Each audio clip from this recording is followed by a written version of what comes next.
जिन लोगों को एमएलए क्या होता वो भी नहीं पता, ऐसे लोग यहाँ विधानसभा जा रहे हैं। ये गलती किसकी है? उस भाई की गलती नहीं है जिसको एमएलए क्या, तो उसकी कोई गलती नहीं, गलती सरोवर के लोगों की है। सलम्बर के लोगों ने केवल 2-3 हजार वोटों से जिताने का कोशिश किया था, उन्होंने गड़बड़ कर दी। 1012 से हराने का काम किया कि नहीं किया? तो हमारा एक जब ऐसा माहौल है, सफेद नीले पीले सारे कलर वाले विचार वाले अपन एकता में जा रहे हैं, तो अब जब हमारा पद ही संवैधानिक है तो संविधान को लागू करने की सबसे ज्यादा जिम्मेवारी हम लोगों की है। मेरा तो सिर्फ इतना सवाल है, मैं तो मेरे जिन लोगों ने मुझे चुनकर के भेजा है, मैं तो उनका धन्यवाद हमेशा करता रहता हूं, मध्य प्रदेश के सैलाना के लोगों का। लेकिन ये है कि हम लोग कितने लोगों को भेज रहे हैं सदन में। संविधान को लागू हमें करवाना है, हम संविधान को लागू करवाने के लिए कितने लोगों को भेज रहे हैं, ये इम्पोर्टेंट है। हमारे मध्य प्रदेश में 230 है विधानसभा के सदस्य।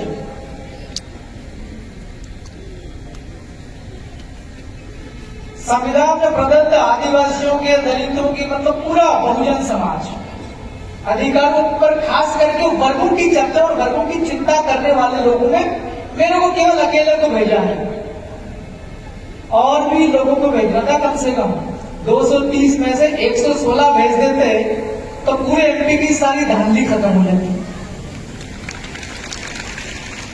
आपके राजस्थान में 200 है, कितने हैं?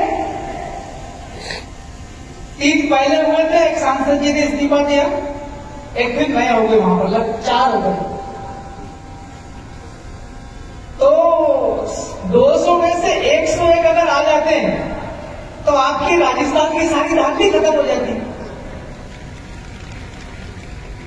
तो मैं ज्यादा नहीं बोलूंगा, आज यहाँ बहुत बुद्धिजीवी लोग हैं सभी वर्गों की। हम लोग कम होते हैं, जैसे राजस्थान में 4 हैं, मैं मध्य प्रदेश में अकेला हूं। कुछ लोग कहते हैं यार ये तो भारत आदिवासी पार्टी की बात कर रहा, हम तो सभी वर्गों के आए हैं। अभी गौरलाल परमार साहब कह रहे थे कि भाई सब लोग एकता कर लो, भाई समस्या तो सबकी कॉमन है ना, कॉमन प्रॉब्लम्स हैं, बहुत सारी प्रॉब्लम्स कॉमन है। आरक्षण का मसला हम लोग बहुत चिल्लाते हैं कि नौकरी नहीं निकल रही, बहुत पढ़ रहे हैं। भैया नौकरियां निकलवाने के लिए क्या करना पड़ेगा? लड़ना पड़ेगा ना। तो जिस जगह लड़ने की जो जगह है, प्लेस ऑफ फाइटिंग, उस जगह पर हमारे लोग कम हैं, संख्या बढ़ानी पड़ेगी। मैं सुझाव देके जा रहा हूं। मेरे को ये जानकारी मिली थी 4-5 दिन पहले कि उदयपुर के आसपास के जो गांव हैं, खासकर के आदिवासी लोग ज्यादा रहते हैं गांव, अन्य समाज के भी हैं, उदयपुर के आसपास के गांवों के अंदर में भूमाफिया जो होते हैं, जमीन का कारोबार करते हैं, वो लोग आदिवासियों की जमीनें छीन रहे हैं लगातार। तो मैं वो समस्या समझने के लिए आया हूं। मेनली जो भूमाफिया गैंग होती है, ये भी जानकारी मिली है कि गांवों के अंदर डरा धमकाकर जमीनें खरीदी जाती है। बिंदु नंबर 1 तो यह है कि आदिवासियों की जमीन गैर आदिवासी नहीं खरीद सकता। यहां पर यह बड़ी समस्या है। मैं तो मध्य प्रदेश का हूं, यहां पर तो 4 हैं, और भी बहुजन समाज के साथी कोई होंगे, वो चाहे आपका भीम आर्मी का हो, चाहे आपका कौन सा है, मायावती जी का हो, सभी लोगों की ये साझा जिम्मेवारी है। हम बहुत बड़ी बड़ी बातें उठा देते हैं। संविधान कोई छोटी मोटी चीज नहीं है। पूरी दुनिया का सबसे बड़ा अगर कोई संविधान है किसी देश का, वो भारत का है। सबसे बड़ा संविधान भारत का है। अब इतने बड़े संविधान को लागू करना कोई आसान काम नहीं है। अभी पूरे भारत में इतने राज्य हैं, देश हैं, सरकारें बनती है, 5 साल में कभी कभी लंबी चली जाती है, 10 साल तक चलती, कोई 15 साल तक चलती, कोई तो पहले आजाद हुआ था देश तो 50 साल तक लगातार चली है सभी राज्यों में। वो लोग जो है उतना ही संविधान को लागू कर रहे हैं जितना उनको जरूरत है। मुख्यमंत्री और प्रदेश का जो मंत्रिमंडल है वो और सरकार कौन से विचार वाले दल की है, उन लोगों को फायदा करने के लिए उतना ही संविधान लागू किया जा रहा, पूरा नहीं किया जा रहा। तो पूरा लागू करने के लिए हम सभी लोगों को इकट्ठा होना पड़ेगा। इकट्ठा होकर आज तो चर्चा कर रहे हैं, लेकिन जब मौका मिलता है हमें लागू हम कर सकते हैं विधानसभा या लोकसभा जाकर के, तब भी हमें एकता का परिचय दे करके करना पड़ेगा। अभी हम लगातार देख रहे थे कि सोशल मीडिया का जमाना है, जिन लोगों को एमएलए क्या होता वो भी नहीं होता, ऐसे लोग यहाँ विधानसभा जा रहे हैं। ये गलती किसकी है? उस भाई की गलती नहीं है जिसको एमएलए गया, तो उसकी कोई गलती नहीं, गलती सलोपर के लोगों की है। सलोपर के लोगों ने केवल 2-3 हजार वोटों से जिताने का कोशिश किया था, उन्होंने गड़बड़ कर दी। 1012 से हराने का काम किया कि नहीं किया? तो हमारा ये जब ऐसा माहौल है, सफेद नीले पीले सारे कलर वाले विचार वाले लोग एकता में जा रहे हैं, तो जब ये जिम्मेवारी आती है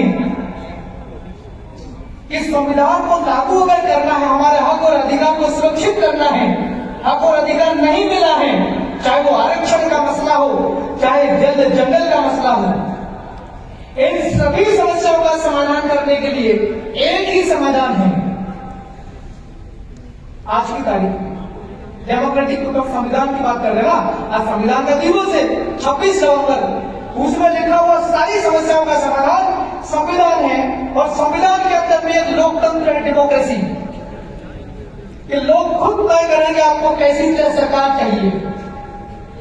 अब्राहम लिंकन पहले बोले थे, बहुत पहले, government of people, by the people, for the people. लोग तुम ही तय करो कैसे लोग होने चाहिए सदन के अंदर में, संविधान को लागू करने वाले। तो हमारे लोगों की गलती आ रही है, इन गलती को हम लोग जब सुधार लेंगे, हम एकता में हो जाएंगे। हमारी समस्याओं का समाधान कौन करेगा, ये हम अगर तय कर लेंगे, समझ लेंगे, तो हम सही आदमी भेज देंगे। तो फिर सही आदमी चला जाएगा तो सही आदमी आपका संविधान लागू करवाएगा अपने सदन में। वहां तो हम लोग बोबड़े को भेज रहे, बोबड़े और मुंगी सदन में, और बाहर हम रैलियां करते बड़ी बड़ी। तो गलती हमने भी है, इन गलती का हम लोग को सुधार करना होगा। और ये समय खास करके बहुत कठिन समय दौर जो है, भारत के संविधान में सरकारें आएगी और जाएगी, ये भी है 5-5 साल का, लेकिन सरकार के अंदर जो लोग रहेंगे उनके विचार कैसे रहेंगे, ये भारत के संविधान में लिखा हुआ है। आपके राजस्थान में भजनलाल करके है ना, उसमें लिखा हुआ भारत के संविधान में कि भजनलाल को शपथ लेने अनुच्छेद 188 के तहत शपथ में लिखा हुआ ईमानदारी के साथ लोगों की सेवा करके उसका निचोड़ समझेंगे तो। लेकिन क्या ये ईमानदारी के साथ से करते हैं, जमीन पे काम करते हैं क्या? ये पूरी बेईमानी के साथ प्रदेश को चला रहे हैं। आज की तारीख में आप बात करो, संविधान में लिखा हुआ है, चाहे मुख्यमंत्री हो, चाहे विधायक हो, चाहे कोई आम आदमी हो, चाहे सरपंच हो, चाहे देश का प्रधानमंत्री हो, चाहे राष्ट्रपति हो, वो शपथ लेने के बाद उसके मन में विचार कैसे आने चाहिए, ये भारत का संविधान बताता है। समाज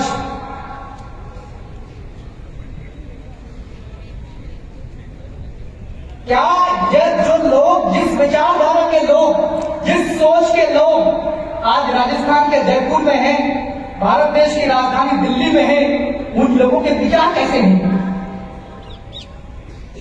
यह आपको समझना पड़ेगा। सरकार को वो लोग चला रहे हैं खास करके जिनका संविधान से कोई मतलब नहीं है। आप लोगों को बताओ, आपका मतलब है कि नहीं संविधान से? आप खड़े करो, संविधान का मतलब है? आप नीचे करो, जरा विचार करो, आपका संविधान के साथ क्या रिश्ता है, क्या लेना देना आपका संविधान से? क्या लेना देना आपका संविधान से? वो तो बहुत बड़ा किताब है, बहुत कानून है उसमें, बहुत नियम है उसमें, बहुत नियम है। आपका क्या लेना देना उसमें?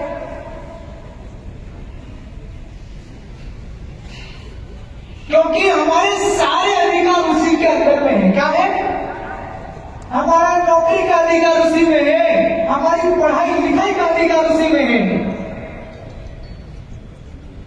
हमारे साथ अगर कोई अत्याचार अन्याय करता है, चाहे जाति के नाम पर, चाहे संस्कृति के नाम पर, उससे भी सुरक्षा का उपाय उसमें है। हमारी हर चीज उसके अंदर पर रजिस्टर्ड है, लिखी हुई है। जब संविधान का सबसे ज्यादा ताल्लुक, सबसे ज्यादा संबंध, सबसे ज्यादा रिश्ता हमारा है उससे, और संविधान अभी किसके हाथों में है? जिसका संविधान से कोई रिश्ता नहीं है। पता है कि नहीं किसके पास संविधान? 2-4 भारत देश के व्यापारी हैं। व्यापार का मतलब समझते हो कि नहीं? सामान खरीदना, खरीद करके महंगे भाव में बेच देना, यही होता है व्यापार का मतलब। सामान खरीदना नहीं मिल रहा तो फैक्ट्री डाल लो, कारखाना डाल लो, सामान पैदा करो, प्रोसेसिंग करो, तैयार करके थैले में भर के बेच दो महंगे भाव में, तो उसको मुनाफा मिल जाए, उसको कहते हैं व्यापार। और जो व्यापार करता है उसको कहते हैं व्यापारी। तो व्यापारी का काम क्या है? सामान खरीदना, खरीद के बेच देना। इधर गिरवा तरफ में मान लो किसानों की कोई उपज है, अनाज है, खेत में उगा, और या उदयपुर में जो खरीदते उनका काम क्या? खरीदना और बेचना। इनका कोई संविधान से ज्यादा रिश्ता तो नहीं है ना? हेलो, आप सो गए हो क्या? हाँ? अरे व्यापारी का संविधान से कोई ज्यादा मतलब तो नहीं है ना? हाँ? अरे भाई, सामान खरीदना और बेचना है तो संविधान का ज्यादा मतलब कहाँ है? मैं कह रहा मतलब तो, लेकिन थोड़ा सा ज्यादा नहीं है। और सबसे ज्यादा मतलब किसके संविधान का? आदिवासियों का, दलितों का, अल्पसंख्यकों का, ओबीसी का, इन लोगों का है। इनके अधिकार है बहुत सारे।